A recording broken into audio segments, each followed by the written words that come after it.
Here we are, chilling with Jordan.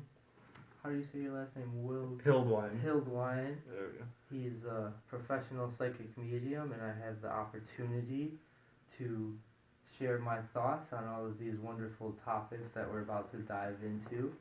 And so, the whole concept is that we're itty bitty grains of salt in this existential universe floating on this tiny rock. And we think we know some stuff, but do we really is the question. And that's where we come together as our little puzzle pieces. Right, and so the whole thought process is that we are puzzle pieces to this living library of knowledge that we have gained here on Earth, and we're trying to put the puzzle pieces together. We're going to try to solve some ancient mysteries. We're going to dive into a number of different topics, and we want you guys to give us some feedback, and we want you to fact check us. You know, if we get off topic and you know, are like, what the hell are they talking about? And I swear, Always fact check.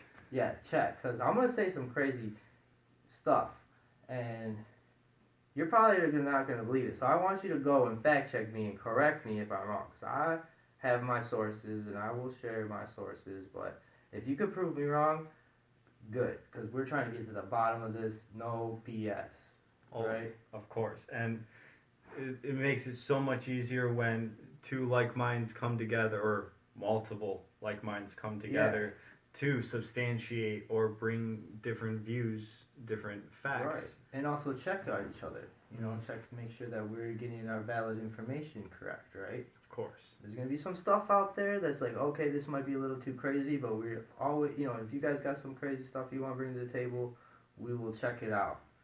And the whole point is that we're gonna make this into a kind of a documentary. We're gonna document everything. Which was already stated, we do intend on calling this the Living Library. For now, we're open to change. This is the first run. This is our test run. From a good friend here, we're Brent, call Huntoon. it the Living Library for now, but I'm just gonna evolve. We're gonna expand. Who knows what will be next week? But the whole concept is that in the Renaissance, there was all this art booming and all this music and all this great movement of thriving and really becoming what you had the freedom to do whatever you want. So there was a lot of people who came out the woodwork and just decided to study Atlantis. They were like, what is this Atlantis thing? And so they all got together and they were making so many strides towards really discovering what it is.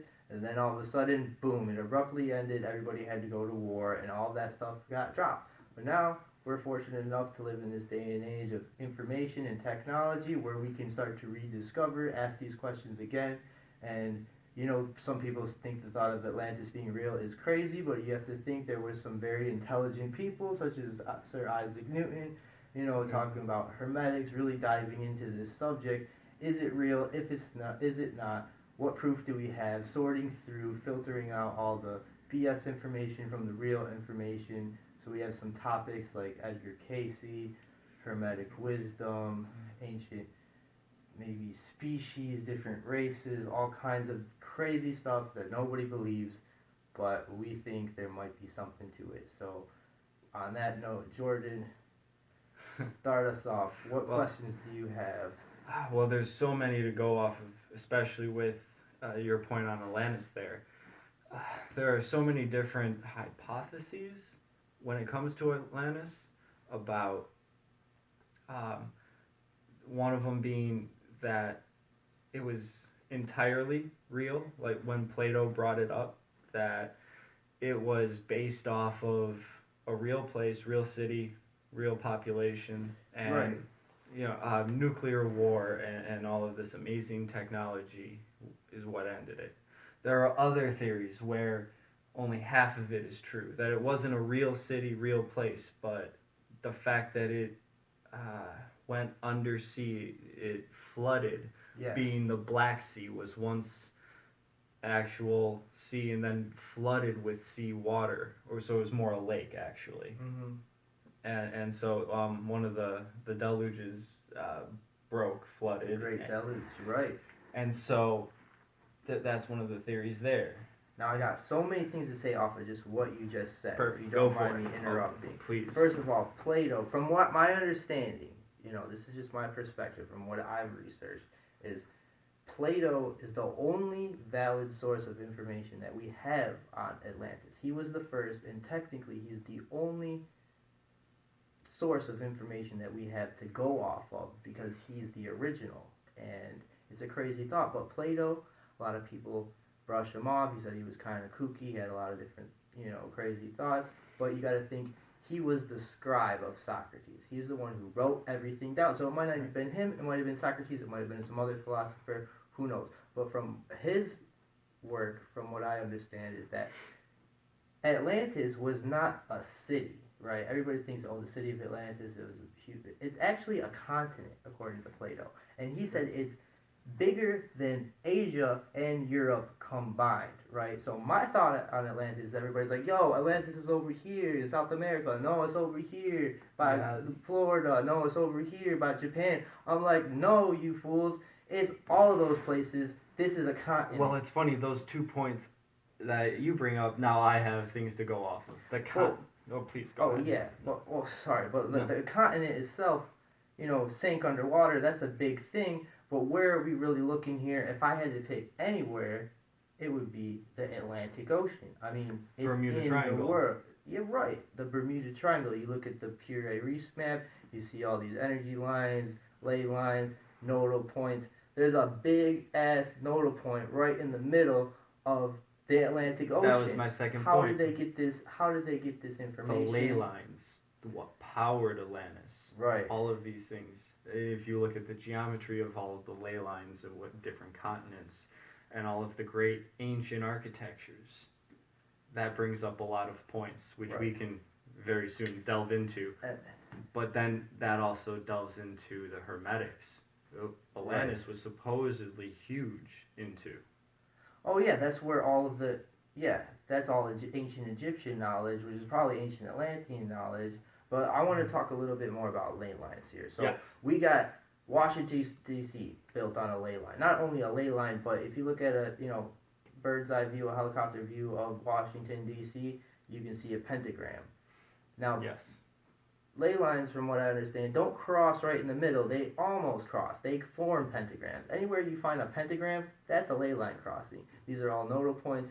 Not only did the Freemasons, ancient Egyptians, the Illuminati, they call them the dragon lines in China. We're talking everybody has some knowledge of these ley lines. They say it's congruence energy, geocongruence coming from the earth, like some kind of electrical force. The electromagnetic. I'm probably not giving this terminology any credit or diligence, but from my understanding, like there's these big energy forces that the earth gives off. You find all these natural electricity in the air, which you can find. You can actually take a meter and go to Egypt and you can find that there's electricity in the air. There was a story about a guy who went to the top of the pyramid, and just to prove his point, he took like a Molotov cocktail. You can find this in the news. He took like a wine bottle, he put some flint in there, and he held it up like this, and the thing caught fire. And all the, what do you call them? Just residents of the area were so freaked out, they thought it was magic that they cursed him, and there was this whole thing where they fell down the pyramid. And now that gets into the whole topic of Tesla and his inventions of the Tesla Tower. Yes, the Tesla Tower. We get J.P. Morgan in on it with the whole royal family. That gets and Tesla's works based off of the pyramids in Egypt and using the electromagnetic powers and the ley lines, all of that. And this goes into like the whole satanic bloodline was like Satan, Lucifer's like stem. This goes back. This is going more into Sumerian, which is right next to Egypt. And then there's this whole thing where there's this ley line, right? You got Saint Miguel's ley line, where you have the Queen Elizabeth's monastery. You have the abbey. You have all even Leonardo da Vinci was in on it towards the end of his life. He has the yarn weaver, and there's this line. Well, that line stretches and it goes all the way to America, and then you have all these other capital cities on it. So there's these big equator lines that you find. I mean, it's not perfectly accurate. The Earth is moving. You can't be. expect everything to be And then plate perfectly tectonics, aligned, everything there's shifts. definitely some truth to the fact that people decide to build their stuff on these ley lines. And then when you get Why is that? And why are we not taught this in school? oh, that's a huge topic Are in they all trying its to keep own. this? Why aren't Are we they taught? trying to keep this hidden from us? Well, It's not really course. hidden anymore, but it seems like throughout the centuries. It's always discredited, though. Yeah, why did I have to go be a Freemason and get into this whole cult to learn about like stuff that's really going on? And it's just even the fact that the things that are not necessarily taught but aren't hidden, why are they always discredited? How is it always um, the things that could be utilized aren't being utilized? So things that could push the human race, humanity further ahead, Mhm. is always being Suppressed. thank you, suppressed. Yeah. And uh, that actually, if we backtrack a little bit, that the whole paradise, heaven on earth, right? If we weren't trying to fight and battle one another, we could, with technology, have all of that. Yeah. And, Let's step back here for a second. We were talking about the Great Deluge, the Great Flood, right? Like, supposedly Atlantis sank in that disaster, right? And I think that was a real thing. Like, there's scientific evidence that yes, there was a giant flood. Whether it wasn't a whole worldwide thing, definitely something happened in Greece. Of course. Something happened in Greece. Something happened in the Holy Land. You open the Bible, you see, the Holy Land, and this is all Egypt, Greece. It might not have been the whole world. I mean, at that time they thought the whole world was, Europe. Right. Right. But I mean, and it is feasible to think that with greater technology comes the possibility of nuclear war, and water, a flood, does decrease radiation. So it's not unlikely to think that there was a great flood to decrease nuclear radiation. I watched this documentary about super volcanoes, and there was one that went off in Greece like a long ass time ago, and it talks about how, man, this was a super volcano, right? This volcano was so big that before it even went off, it created like earthquakes and stuff, right? Which created tidal waves and tsunamis that stretched so far that it hit Florida. So people were already dying before the volcano went off. And then I guess volcanoes, they give off this kind of gas, this toxic gas in the air, sulfur and then the sulfur, right, and it poisons you. And so people had to move, and they were freaking out, man. They took all their stuff and they left, but they still died. They couldn't get away from it. So before the volcano even went off, the whole population just went boom. Maybe it was something like that. I don't know if that caused the Great Flood or whatever, but there's been evidence of all kinds of disasters in the world. There's meteors hit. If you look towards the Atlantic Ocean by the Bermuda Triangle, there's a crater there. How the heck did that get there? Right. How did we survive? And here, let's Questions even look at Egypt with the desert. Yeah. Why is there some place on Earth that has no form of life? Isn't it okay There's to evidence speculate that Egypt was originally a rainforest. And isn't it okay to highly speculate vegetated. that nuclear radiation made a area where there's sand and nothing else will ever grow? Right. So what happened there was that there's all kinds of stories I could get into, but evidence of the Egypt being a rainforest is they have irrigation lines. They literally used water. The Nile River used to be 9 miles wider than it originally is. They were using the water. Oh, I want to get into this topic really quick. Thoth, the Egyptian god of Atlantis, said that the Egyptian pyramid was built from the top down. How the heck do you do that? This is my theory. Take a bunch of sand, you put a rock on it, right? Slide the sand out, put a rock underneath. Slide the sand out, put a rock underneath, right? And it also becomes much easier with high It's tech. not that crazy of a thought if you really, once you solve the mystery. It's like, what if they just build a bunch of sand, put a rock on top, once they got the other ones up there, move. And they probably were using water to move these stones around. They were probably using their irrigation channels to like carry the stones, right? This is just my theory. I don't know what that. Well, no, how and that that's they fine. did it. But even with high tech machinery, it becomes even more plausible. Yeah. And let's clarify too that Thoth, Hermes, both the same. They are Yep. for Hermes, Hermetics. Thoth, Mercury, the god of Rome. Mercury, Even yes. they say he's associated with that dude in the Bible, Enoch. Enoch is the same person, and it's actually thought. I said it wrong. Thought, like the concept of thought, right? It literally means the same thing. Like he invented thought, right? He was the god of wisdom, god of magic. And let's clarify, Hermetics. Loki is another one. The 7 principles of Hermetics is also the 12 universal laws. Just the universal laws have a few additions to them. Yeah, so expand on that. Like we were talking about this. I originally thought there was 7 Hermetic principles coming from the Kabbalah. I think it's something like that. I'm not sure how to pronounce it. I'm not even gonna the try. 3 initiates and stuff like that. Yes. So let's go over those. We got correspondence. Excuse me for 1 second. I do not have them memorized. I'm gonna try. Let me try. Yes, go. Okay, I'm gonna try. Okay, so you got the principle of mentalism. Yes. You got the principle of gender. Yes. You got the principle of correspondence, rhythm, cause and effect. I'm missing some. Well, you got the law of attraction, right? That would be for the universal laws. The universal. Okay, I'm trying for the. Ooh, this is tricky. Okay, I give up. Vibration, polarity, and polarity. and then you already got rhythm, right? Or no? You did? Yeah, so I was missing vibration and polarity. Those are. Oh man, I should have that. Right.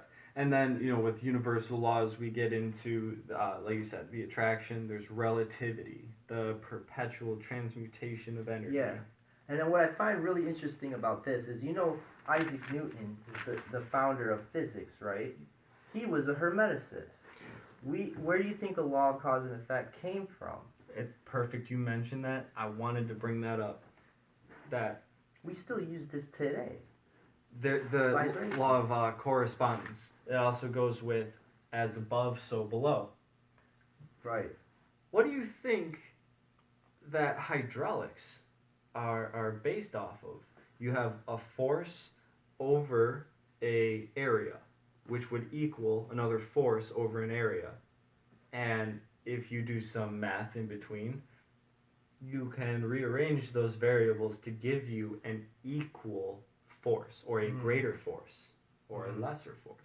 So by rearranging so above, so below, you get physics. Right. And just the whole understanding that there's going to be a rise and fall of everything. It's like a pendulum swinging back and forth. That, it's like, what's that song? I'll be up in May and down in June. Yeah, I don't even remember. That's life. But that's it too. Math. You get the length of the string, the weight of the pendulum, gravity, the arc. You get your perpetual motion. That also goes into a lot of the what was it? The the correspondence, but rhythm. The rhythm and cause and effect. Yeah. There goes your physics. Right. And so I think what we're trying to get to the bottom here is Atlantean knowledge. I think this is some Atlantean knowledge that we have discovered. And I mean, according to the book, and it could all be BS. I mean, it wasn't written in ancient times. This was written a lot later. These 7 principles, not sure the year, but it wasn't that long ago. It was like a couple hundred years ago. But there's, Hermetics goes way back. And so, but according to the book, if you understand these principles, you can manifest anything in your life, right? Anything at all. Like, this goes beyond the law of attraction. You have the master key if you ever to the universe. The movie The Secret, law of attraction. Yes, The Secret. There's a second book called The Meta Secret, which is the other documentary, and they talk about this stuff. They don't tell you this is the 7 Hermetic principles. They try to put their own spin on it, like, we came up with a secret hidden knowledge. No. These are the 7 Hermetic principles that they're talking about. Here's a nifty little principle, kind of mull over, saying that the Hermetic principles, universal laws, all that stuff, written so long ago. don't know if it really applies in the same way as we have everything laid out nowadays. Mm. But it's the original principles of the ancient knowledge so far beyond ours. Right. Well, let's segue a little bit. Why wouldn't Tesla's tower have worked to transmit electromagnetic energy through the air and just infinite power? They say radiation, it would hurt you. Not necessarily, though. And it wouldn't fit with our technology today. You put a magnet next to a computer, your computer's gone. Right. So we already effed up Right. when it came to our technology. Right. So if we went back to where electromagnetism would have worked in unison with our technology, that would have been fine. So what if the Hermetic principles we used in unison today? Right, but the electric companies would never let that happen. Of course not. I mean, that's the main reason. You got J.P. Morgan like cutting off his funding, you know. Oh yeah. But there's another question. I'm gonna expand on this. Have you ever heard of the Lucifer experiment before? I'm pretty sure that's what it's called. Have you ever heard? I'm not 100%, but please explain. Okay, so this is just a theory. You know, I'm not gonna say this is fact, but there's a story about Martians. Right, we're already getting crazy, but Martians were extremely smart, very, they say male, they were very dominant, very logical creatures, no feminine energy whatsoever, all masculine energy, all like take charge and, you know, dominate the field, like, you know, and then here on Earth we had all this feminine energy here at Atlantis. Atlantis was, you know, think of Avatar, where everybody's living in harmony with the forest, and, you know, Pocahontas kind of stuff, where everybody's in tune with nature and very loving, very feminine energy, right? Like all love, and so you have these complete opposite forces. And so, what happened was the Martians, they're very logical, very smart. They've discovered this thing called a Merkaba, which you're probably familiar with, right? This whole energy field, right? They created an artificial Merkaba. Because they want power, they're power hungry, you know. Boys will be boys, right? Right. But so that, now look at Mars. What the heck happened? They said Mars was an Earth-like planet at one point. So they're like, shit, we done messed up. We got to dip, and so they came to Earth, and they're like, check out this Merkaba thing, and the Atlanteans are like, no. And supposedly there were 9 islands on Atlantis, or maybe 10, but one of them was missing. You know, one of them was empty. And so like, okay, you guys go to this island. And they started mixing and mingling, and long story short, they started interbreeding, procreating, because you know what happens, the birds and the bees, and thus we have humans. But so anyways, that's why we have male and female energy. But anyways, so what they tried to do was they tried to recreate the Lucifer experiment here on Earth, and you saw what happened to Mars, right? And so they started taking charge and doing all this stuff, and souls coming out from hell, and this whole blah blah blah. I don't know. You have to read the story yourself. But it's funny you say that, because there's a lot of documentaries, blogs, and just research documents about Cro-Magnon having enlarged brain areas, that it doesn't match with Darwinism and evolution. Right, elongated skulls, and the whole plot hole that, you know, they're so much more intelligent, which fits in with the Atlantean theories and Martian theories. So interspecies thing, like what humans are. And as we've so-called evolved, the brain has shrunk, so it's more backwards evolution than it is. Right, and it could be this whole flood thing, you know, knocked us off. But it matches with the Martian and Atlantean. Anyways, so what happened was we had to save the world, right? So here comes Thoth and Ra and the whole Egyptian squad, like, what up, we about to save the world. They invent the pyramids, they teach them the pyramids, and they use it, they create this energy grid, basically to keep Earth from turning into Mars and blowing up and becoming, you know, Mars. But, I mean, they did a good job, we're still here if the story is true, but lesser of two they evils. say, like, the pyramid at Giza is like a piano out of tune. Like it had once was made a very beautiful sound, but it's so old and rustic that it doesn't sound too good. And so here we are with all of the pieces of the puzzle that they left us. I kind of think of it like a message in a bottle. They didn't send it over the ocean, they sent it over time. They wanted us to figure this out during this time. Now we're the superheroes. We got to save the world because look at what the heck is going on. So we need to take this knowledge. They're not here anymore. They might have just dipped. They might still be around, flying around, being aliens or whatever the heck, Egyptian gods do. That's actually perfect. But here we are with these puzzle pieces.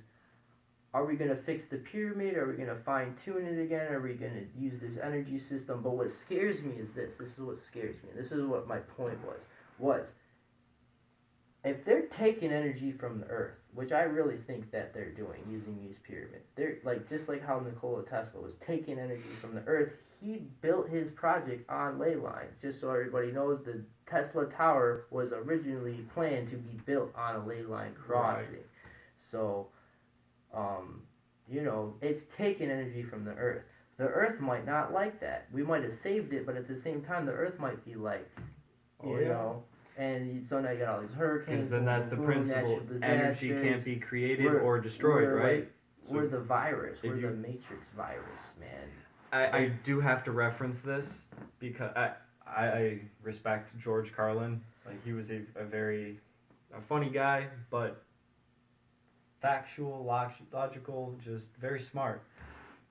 He pointed out in one of his stand-up skits about how everyone's all up in arms about, the world, the earth, and, what we're going to do to save it. He said, nothing. The earth is going to shake us off like a case of bad fleas. Right, bro. It's going to survive. It's going to live. Yeah. We're going somewhere, not it. Now, there's this concept going back to, like, the Merkabahs and the energetic fields and stuff like that. Pretty much everything that's alive has an electromagnetic field around it. You have an electromagnetic field, an ant has, even a plant. Dumbed down would be the aura. They even say maybe crystals have electromagnetic fields around them. I don't know. But I do know that the earth has an electromagnetic field around it. Which protects planets us. have electromagnetic fields around them.